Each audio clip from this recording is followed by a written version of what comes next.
जय जगन्नाथ। मु पंडित दयानिधि पंडा ज्योतिर्विद आपण को अंग्रेजी नववर्ष 2026 को स्वागत जनाऊँ। आपण मन रे निश्चित भाव में अनेक आशा आकांक्षा जे 2025 टी गला जहाँकि दुख कष्ट चली तेणु 2026 मसीहाटी ए वर्षटी आपण कौन किपरि भाव में सुफल आसो से वाणिज्य क्षेत्र हो आर्थिक समस्या हो कि कैरियर जॉब कैरियर हो संतान क्षेत्र हो स्वास्थ्यगत हो तो सब क्षेत्र में आपण किपरि भाव में से कथा को निश्चित भाव में आम आलोचना करवा। 2026 मसीहा आपणकर राशि चक्र अनुसार अष्टम राशि बिछा राशि व्यक्ति विशेष ए वर्षटी किपरि कटिब। 2026 मसीह बिछा राशि होती कालपुरुषर अष्टम राशि तेणु ए अष्टम राशि बिछा राशि जदि आम देखा अधिपति होती मंगल। मंगल होती सेनापति होती माने मंगल होती सेनापति जहाँकि लीडरशिप क्वालिटी पाखे थाए तेणु से व्यक्ति विशेष प्रायतः बिछा राशि व्यक्ति विशेष से कोठे हार मानती ना और डेवलपमेंट कर सदा बेले इच्छा थाए एवं से छोट पिला बेसी भल पाते संतान प्रिय एवं सब बेले अप्रिय सता कथा कही बेले बेले असुविधा पड़ी था एवं बेपार और कर्म क्षेत्र में एमानकर रुचि रही था। तेणु आम देखा ए वर्षर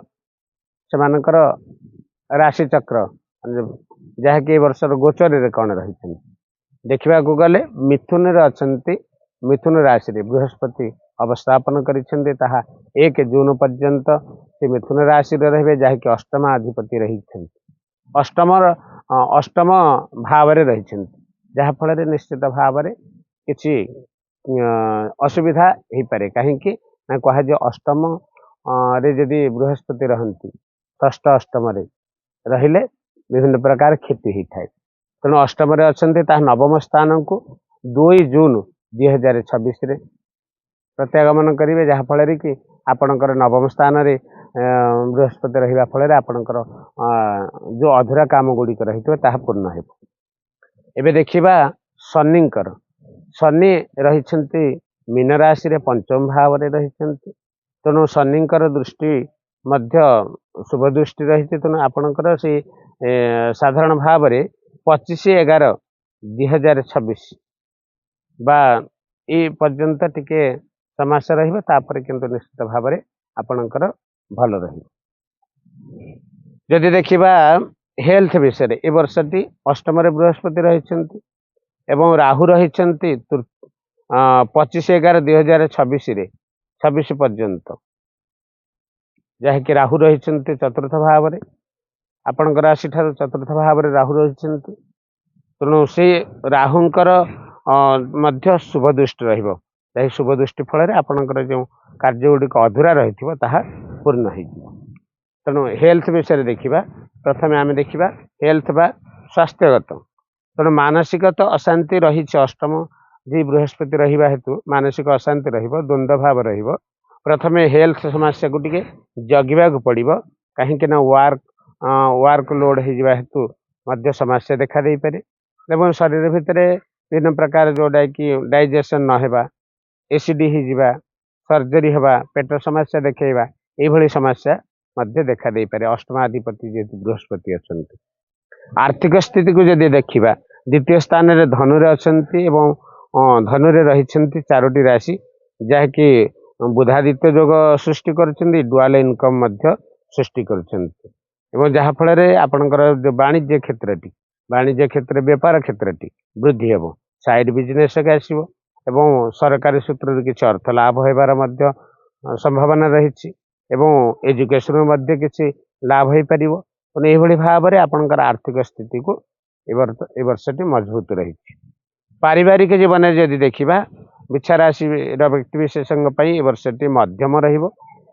चतुर्थ राहु पंचम स्थान रे शनि अच्छा जहाँफल आपन को टिके प्रोब्लेम देखा दे पारे माने को समस्या ना विभिन्न प्रकार वर्क लोड आसो एवं बेले बेले जो स्वास्थ्यगत समस्या नहीं चिंतित हे जहाँकि बीपी हो कि सर्जरी हो ये सब समस्या देखा दे पारे जहाँफल आपन टिके चिंतित रहे क्यारियर कथा एवं जॉब कथा जदि देखा 2/6/2026 ठारू आपणकर नुआ आशा आसव नुआ जॉब जदि अप्लाई करेंगे आपणकर से गोटे गोटे ग्रांट हो निश्चित भाव में आप नूतन आशा कौशल माध्यम आपणकर नुआ कर्म क्षेत्र में जॉइन करें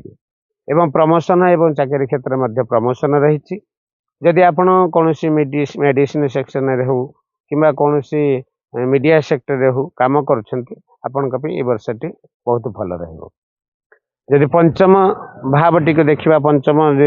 भाव पंचम रही शनि तेणु संतान क्षेत्र में पिला माने निश्चित भाव में वर्षटी अबाध्य हेबे आपण कथा को टिके अबाध्य हेबे तथापि जून मास पर ए समस्या आउ रहिबो नहीं तापर भल रहिबो तो निश्चित भाव में संतान मानकर जदि विवाह हो पार नथिबो ए वर्षटी से नवेम्बर डिसेम्बर आड़ को विवाह कार्य समापन होबार बहुत संभावना रही दाम्पत्य जीवन में पति पत्नी भितर सुसंपर्क स्थापन रहिबो एवं जो इन्वेस्टमेंट आप वाणिज्य व्यवसाय कथा देखा जदि जदि इन्वेस्टमेंट करुँचे टिके रिस्क रहिबो तो से जगी रखी कार्य करने को पड़ो अधिका आशा करने हेले आपण प्रतिकार स्वरूप हनुमान को सिंदूर लगी करंतु किंबा सुंदराकांड पाठ करंतु निश्चित भाव में शुभमय आउ मंगलमय हम अधिक आशा जदि रखुंट जदि जोगाजोग चाहते ताले क्षेत्राधिपति ज्योतिर्वास्तु गवेषणा प्रतिष्ठान 9437523404 ये नंबर रे जोगाजोग करें। धन्यवाद आपण शुभ 2026 शुभमय हो। जय जगन्नाथ।